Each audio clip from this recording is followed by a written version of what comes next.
The Arizona Coyotes take a shootout loss in Nashville. We talk about that game. Liam Kirk gets sent down from the AHL to the ECHL. What are the questions surrounding his future? Plus, the city of Tempe has another city council meeting tonight. What's going to be on their agenda? We talk about that on today's episode of the Locked On Coyotes podcast. You're Locked On Coyotes, your daily podcast on the Arizona Coyotes, part of the Locked On Podcast Network, your team every day.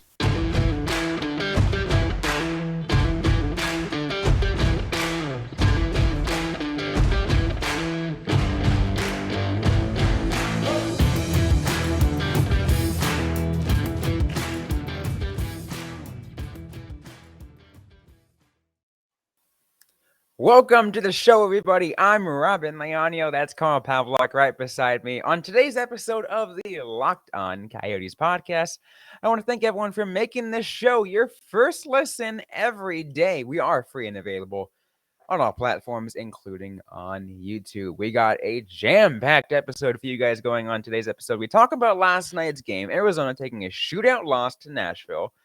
Talking with some Liam Kirk.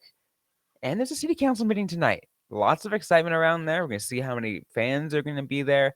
But we're going to get to, each thing one by one. We got to talk about the game first because that's the most recent thing that happened. Arizona taking that shootout loss. Carl, I mean, this was an interesting game for it to go to shootout. Plus, the shootout itself was really interesting because it was like literally a tic-tac-toe game right there. Yes, 7 rounds for the shootout. 6 or 7 players scored. Gotta have an odd number scoring. Quite a good duel between Connor Ingram and Soros. It was a game that I did not think that the Coyotes deserved to win because they took 7 penalties. And at that point, I don't think you deserve to win the game, but they came back and tried a lot, and I gotta hand it to them. This is the most uneven game I think I've watched this season. There's so much to criticize, and there's so much to commend. I mean, how many of the games have the Coyotes won that they did win, but they didn't really deserve to win? I feel like it's a lot. Yeah. Just because they just get lucky and they get bounces go their way and they end up bouncing back after really bad starts or just really bad stretches of the game, taking too many penalties, lots of mistakes that we talked about in the pregame show. It's like, hey, don't make those mistakes. Yeah. And I should point out, not all of the penalties were good. There was a call on Jacob Chikrin that was just the wrong call. There are definitely instances where, if this had been a different night with different referees, some of the things wouldn't have been called, either because, hey, you're not going to call a penalty late in overtime, or hey, that elbow wasn't too bad. Right. But that can't be an excuse. You cannot be doing that. If you know that the game is being called tight, you need to do your best to just play a very clean game. Absolutely, right. You got to do what you got to do what you can to play a clean game, and the Coyotes have a problem doing that, and that's the reason why they didn't deserve it. I mean, still credit to them for making it to the shootout. And still credit to shootout for going to 7 rounds. I was looking at this game and I was like, every goal I saw Nashville make, and I'm like, it's over. The Coyotes aren't going to make this next one, and they do. And I'm like, what is going on? Yeah. It was great to see. I think that, there's 2 reasons that it got to the shootout. Connor Ingram stood on his head a couple times. I do not blame him for the 3 goals that he gave up. And Nick Bjugstad with a 2-goal, 1-assist night, and had a goal in the shootout to start it for the Coyotes. So he had a massive game. one thing I want to just discuss, and I want to get your opinion on it because it was an interesting uh, shootout goal, and it's from the opposing team in Nashville, in I believe Ryan Johansson's goal, where he literally Yeah. stops in front of the net and then dekes. Was the puck stopped? Because if the puck was stopped, Stopped. Yeah. does that Uh, count? Because in the shootout rules, Carl, the yeah. puck has to be in a continuous forward motion. I usually give any kind of situation like that the benefit of the doubt that it's moving forward enough in the minds of the referee. Uh, it would have been funny if they called that one specifically, given how much they were calling the Coyotes like throughout the game. That would have been some nice karmic justice. I do not think it was stopped enough for me to reasonably take it back. Uh, I wonder if we could. No one's ever going to agree to a goaltender review of a shootout goal. I'm just going to stop that like right in my head right now. No, I don't even know what to think about that. Like, am I gonna complain too much? Like, no, because I don't like I said, we like Coyotes ended up getting one back anyways. But I look at it and I'm just like, really? You're gonna like it is something that like it's a judgment call. It really is a judgment call. Yeah. And, I don't know. It's definitely one where I would want to be on the ice or in the war room where there's 7 million camera angles. Um, I have learned to just never get angry at shootout goals, no matter how unfair they may seem, because there's definitely ones where I'm like, that's dumb. I don't like that counted, but it's just easier if you're like, all right, just let it go. It's the shootout. Uh, doesn't matter. A Stanley Cup is never going to be decided because of a shootout goal. So it's fine. It's fine. Yeah, I guess those are the kind of things you have to think about. But it's still gonna be in my head. It's still gonna be in my head, despite all that. But you know what? Like I said, still kudos for the Coyotes getting there. Kudos for Connor Ingram for having the kind of game that he did. Um, just an overall interesting effort by the Coyotes, and a good way and a good thing to see how it went having Schmaltz and Chikrin back. Although I was still questioned by the decision to scratch Dylan Gunther, but Yeah. I mean, it ended up working out because I believe Brown uh, got hurt. Only played 8 minutes, 27 seconds. So it's nice that they had an extra defenseman. right, I guess it worked that way. But you got to figure. You're gonna have if you're the Coyotes, you're gonna still have to figure out a way to fit in Dylan Gunther to the system to make sure he's maximizing his development. Yeah. You Yeah. kept him up there Uh, for a reason. Now use him. yeah. Do we start questioning keeping him up there? No. I think there's still plenty of time. He's a young player. He definitely needs to play, but I have no problem with him sitting a couple Be games. glad we're not the Seattle Kraken and their handling of Shane Wright. Yeah, yeah. It's not that extreme yet. You know I do exactly. think I know what the Kraken are doing, and it is annoying. They scratched him enough to send him down to Coachella Valley, and they're gonna let him play that 2 week stint in Coachella, and then force Horst to call him back up. Continue to scratch him until the World Junior Tournament.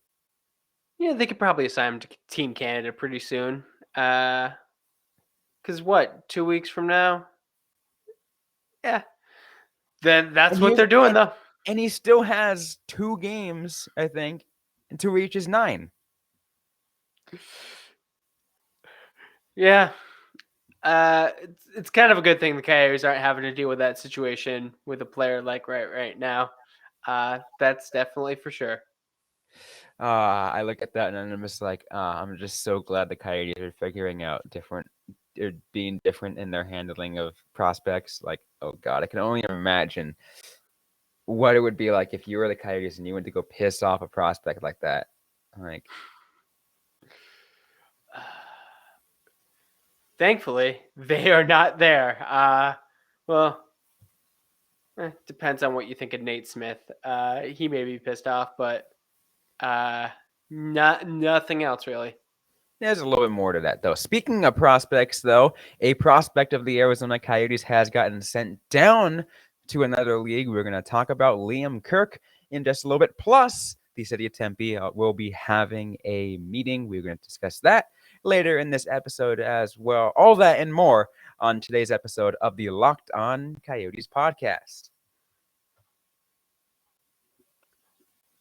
Today's episode is brought to you by BetOnline. BetOnline.net is your number one source for sports betting information, stats, news, and analysis. It's where you can find all the latest odds and trends for every professional and amateur league out there, from football to basketball to soccer and esports and hockey. They've got it all at betonline.net. And if you love sports podcasts, you can get those at BetOnline as well. They have all of your favorite, and it's the fastest and easiest way to get your betting info. Head over to the website today or use your mobile device to learn more. Bet online, where the game starts. So let's continue this episode of the Locked On Coyotes podcast as we talk about Liam Kirk now. We're moving on, talking about Liam Kirk, because he just got reassigned. And you might be wondering from where he was playing for the Tucson Roadrunners, or was on the Tucson Roadrunners roster. Because he wasn't playing. He was getting scratched multiple games in a row and has now ultimately, as of Monday, been reassigned to the Atlanta Gladiators of the ECHL. An interesting decision. Unfortunate because I think a lot of us really wanted to see Liam Kirk, thrive and see him in Tucson at least. But he's not getting that. So he has one game played this season, which is not good. Some of the British hockey fans who are following Kirk's career much closer than I think we are have pointed out that he has been scratched in favor of players on AHL contracts, which is not good. That is not what you want. If he didn't have a good tournament, I'd be wondering if this was an issue with like a lingering injury, because he was restricted to 8 games last season. I don't know. I do not know what's going on with Liam Kirk now. Yeah, and the thing is, I would go ahead and ask, Tucson Roadrunners reporters like Brett Farah, but the problem is he's only played 1 game. So it's not like they can actually say whether or not he's played well, because they're just not getting enough of a sample size. I mean, it's hard to analyze Kirk's game if you can't watch him play. I would wonder if, what the people in front of him are doing so well that he is not getting that, because that's the other half of the equation. You need to be putting in your effort, doing everything you can, practice all that. But someone needs to slip up, and someone's eventually going to slip up. It's not like the Roadrunners haven't lost a single game this season. Right. Yeah, no, they're it just baffles me to see that. And maybe some of the thought process might be, some of the Kirk magic, the momentum that he had from those international tournaments have now worn off, because, he started, he played 8 games in his opening season with Tucson before getting injured, and I think that injury kind of just like killed any momentum that he had. Going back in, a lot of that magic was gone. Not a lot of like there was no longer that microscope on him. People were just like not paying attention to him anymore because everyone was paying attention to other prospects the Coyotes had now. Yeah. It could be that he is just lost in the system, which would be very unfortunate for a player like Kirk. It seemed like the Coyotes didn't want to sign him despite having a solid World Juniors appearance. Like, I, I don't know if he's just not in the plans, in which case, like, does he have a shot? Does he have anything? Is he of value to any team right now? Or is this going to be like a lost season for him? That's a good question. I don't like I just don't see the value right now in him. The thing is, I believe it's there. I believe he's got the potential. Only so much you can say for a kid who was drafted in the 7th round. And I say that, with a lot of hope still because you can still find 7th round gems. I've talked about that multiple times and I've said it multiple times. 7th round gems exist. I'm not saying Liam Kirk is going to be a 7th round gem. It's no one knows until like 3, 4, 5 years down the line, until they just really break out. I'm just saying that like you got to be able to just follow the trajectory, and right now that trajectory is not there for him. I mean, even like look at a guy like Michael Bunting, who took forever to get to the NHL, but when he got there, he became like a force. You can kind of say the same thing for a player like Connor Garland. Again, a player who took a while to get there, had to reinvent his game a couple of times. And Kirk is still young enough that he can do that. He can absolutely reinvent his game. He can make himself an essential player. Uh, he is just going to need to put in the work. He would not be the first player to get reassigned from his AHL team to an ECHL team and make it an NHL team. He wouldn't even be like the first player like I can think of. Like you could have a player like Schlemko who worked his way up from the CHL at the time, a league that doesn't even exist anymore, to be an NHL player on multiple teams. That is something you can do, but it requires a lot of work and a little bit of luck and the ability to capitalize on your chances. That's what it has. That's what it really means to be a lower round draft pick or an undrafted player, is putting in that significant amount of extra effort. Yeah. I hope to see that from Liam Kirk. Like, I hope to see him really thrive in his spot and take advantage of what he can get in Atlanta, move back up, and see what he can do. Yeah, because he's gonna have a chance to show in Atlanta. Clearly, he wasn't getting it with the Roadrunners, but they're gonna be looking at a bunch of tape of him playing with the Gladiators. So, and this also just kind of shows how important that ECHL relationship is too for Mm-hmm. NHL teams. Like we talked about it when we talked about the Gladiators and their name change and all that, but not a lot of prospects end up there, but you want to make sure you have a good team there when they do. Yep, it's too bad that Liam Kirk didn't get a chance to be a part of the Gladiators when they were going the Atlanta Thrashers night. They should just have that as a designated third jersey. That thing was beautiful, but yeah, a Kirk Thrashers jersey, just amazing. Yeah, excuse me. Yeah, it would have been sorry about that. That would have been really fun to watch. A really cool thing to see. Just like I'm sorry, what? But I think a Kirk anything jersey would be I really still wanted to see if I can get my Kirk Kachina Roadrunners jersey, but There's still time. There's still time. There's still time. Yeah, there's a full season of hockey still to play. Absolutely. Anyways, though, we still got more to get to, though, on this episode of the Locked On Coyotes podcast. The city of Tempe has a city council meeting tonight. What is going to be discussed? We're going to get to that in just a moment.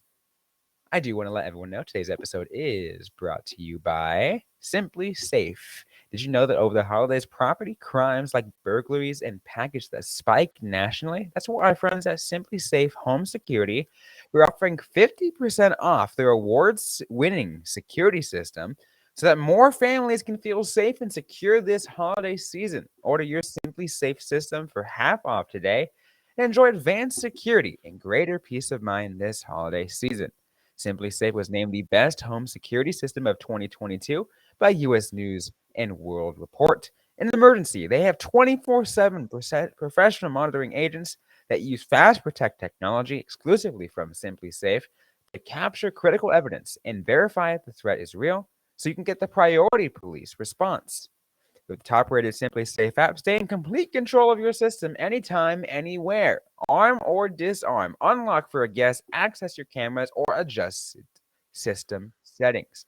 Don't miss your chance to save big on the only security system I recommend. Get 50% off any new SimpliSafe system at simplisafe.com/lockedonnhl. This is their biggest discount of the year. So do not wait. And once again, that is simplisafe.com/lockedonnhl. There is no safe like SimpliSafe. Let's move on to the next bit of this episode of Locked On Coyotes podcast. The city of Tempe's got a city council meeting tonight at 6 p.m. It is the first of two special meetings for the city of Tempe in their city council as we reached the public hearing portion of the arena proposal. Carl, how are you feeling as we got to this point in the proposal? So it's nice to see everything moving along. It's nice to see everything moving along with a cheerful atmosphere. It seems like everyone's kind of just really happy with how the project's going, both fan wise, team wise, as well as the city, like in general. I watched a lot of stuff involving the Glendale City Council, and it always was frustrating. And they seemed to be frustrated. The Coyotes were frustrated. Everyone was frustrated. This is just a completely different vibe. Yeah, it is very different. And, there's going to be a lot of support on both sides, I think, in both these weeks, right? There's going to be a lot of opposition, and there's going to be and from what I really believe, there's going to be a lot of support. Yeah, I'm going to have those chambers packed. Maybe not as crazy, at least this first night. Maybe not as crazy as much as the first night back in June, but I do believe it still will be a lot of support on this night. Next Tuesday, I believe we'll see probably the bigger crowd. Yeah. I mean, let's be honest. It's going to city council meetings before the season gets started. That's easier. Like when you have an 82 game hockey season to work into your life and you're the type of person who would go to a city council meeting, you're probably also doing a lot of stuff. It can be tough. A lot gets involved. But I was really impressed by the fans in Tempe. I was really impressed to see what they did and hear everyone and what they had to say. So I'm sure that there's going to be more of that throughout this entire process. In terms of the opposition, I'm sure we'll hear more from the airport. That seems fun. I do wonder if what other groups are emerging for this one to make this the issue, or if everyone's just focused on the fact that there is election issues in Arizona, as there always is. Mm-hmm. I don't know about you, but are you looking forward to seeing any crazy people? There's always crazy people in city council meetings. There's always crazy people at city council meetings. For example, what was the last thing that we heard at back in June, you had people talk about, carrying, toilet paper in their cars because of traffic or something like that. And I'm like, I'm sorry, what? Yeah, yeah.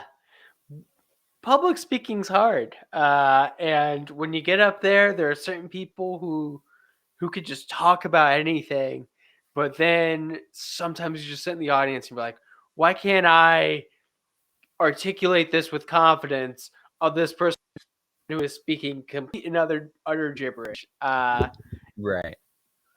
But I am always fine with people hearing their voices, having them heard by a government body. Just everyone, please be respectful. Of course, always. That's just the best rule for any kind of government meeting, any kind of city council meeting. Just everyone be cool. Absolutely. I'm looking at the agenda right now for the City of Tempe meeting, and there are two ordinances actually out on public hearing. One is of the rezoning to rezone that area from mixed use, from commercial to the mixed use. Um, Cool. so essentially preparing it for it to be, for it to get to the next phase. And Yeah. I will tell people that there's a lot more word verbiage in there, but that's the basic of it. Um, this public hearing bit, that if you guys look on the city of Tempe website and you download the agenda for yourself and you look at 2A, that bit has already mainly been taken care of. There was the last week the development commission meeting, that essentially where the development commission unanimously recommended yes to that item Yeah. 2A.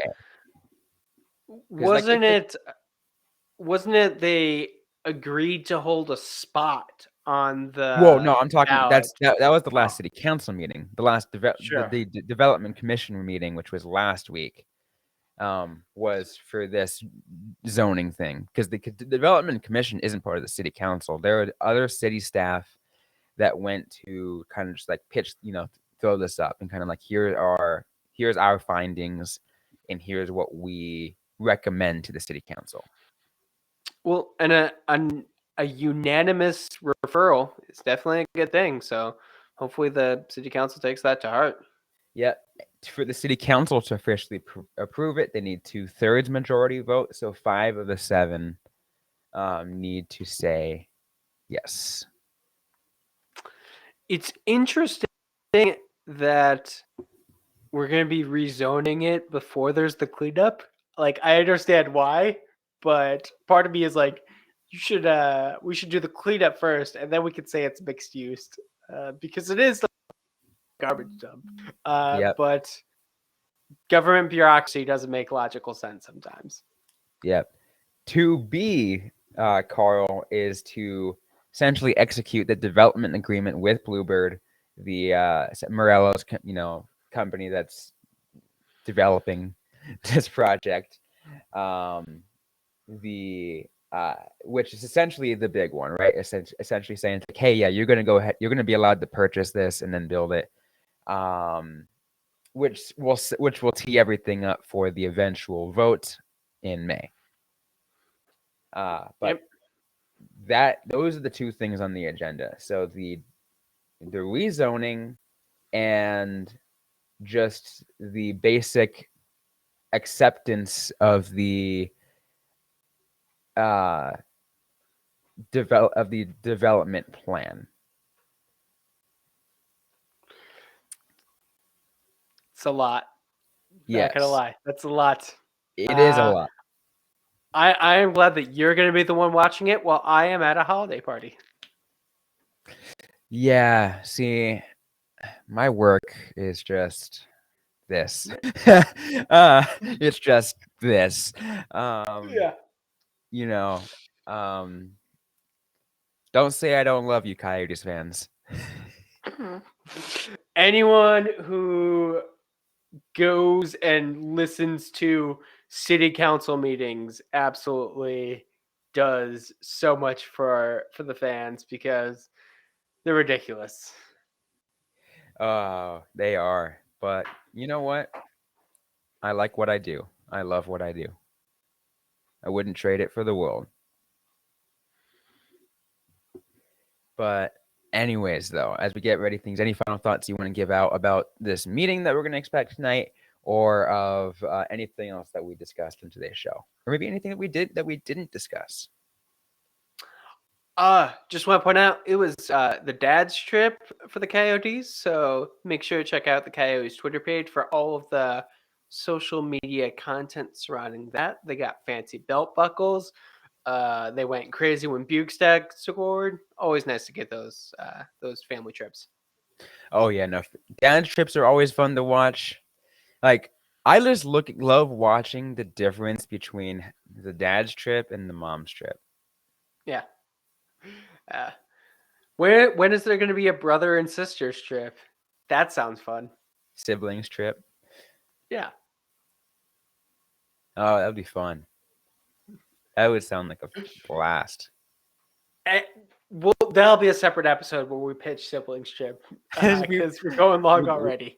We'll figure out the idea for that. Absolutely. Anyway, that's going to be it for today's episode of the Locked On Coyotes podcast. If you like what you heard, don't forget to leave a review, like, comment, subscribe if you have yet to already. We're available everywhere you get your podcasts, including on YouTube. Don't forget to interact with us on social media. We're on Facebook, facebook.com/LockedOnCoyotes, on Instagram at Locked On Coyotes, and on Twitter at LO_Coyotes. I am personally at Robyn_Leano.